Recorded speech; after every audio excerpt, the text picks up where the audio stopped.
Hello, bachcho. Let's see this question. The question says that a gene which hides the action of another gene is termed as option 1 codominant gene, option 2 epistatic gene, option 3 hypostatic gene and option 4 lethal gene.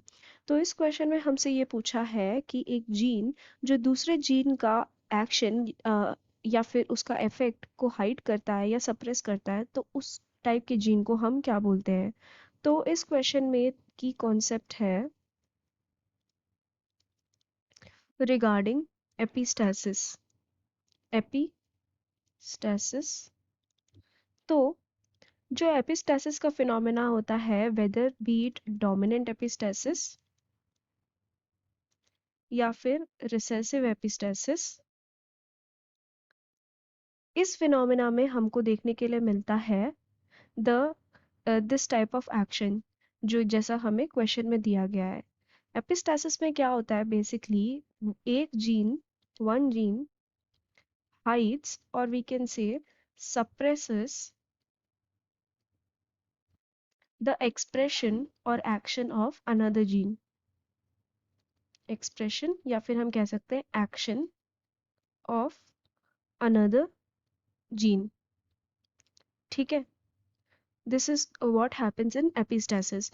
तो यहाँ पे वो gene जो दूसरे gene का action को suppress कर रहा होता है उस टाइप के जीन को हम बोलते हैं epistatic gene.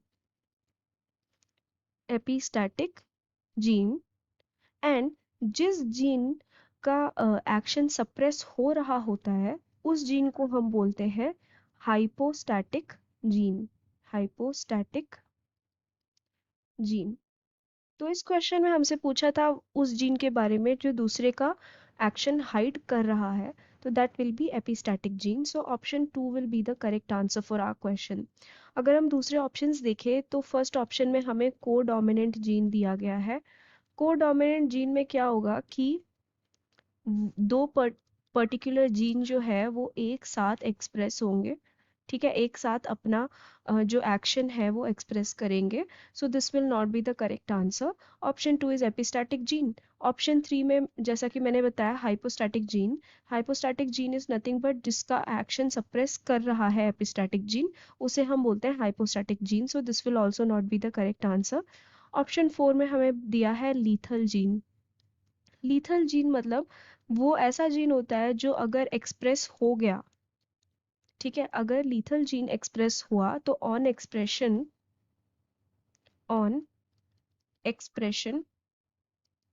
It leads to mechanism. ठीक है, so this will also not be the correct answer. So we can say that the correct answer for this question will be option 2 epistatic gene. I hope you have understood it well. Best of luck.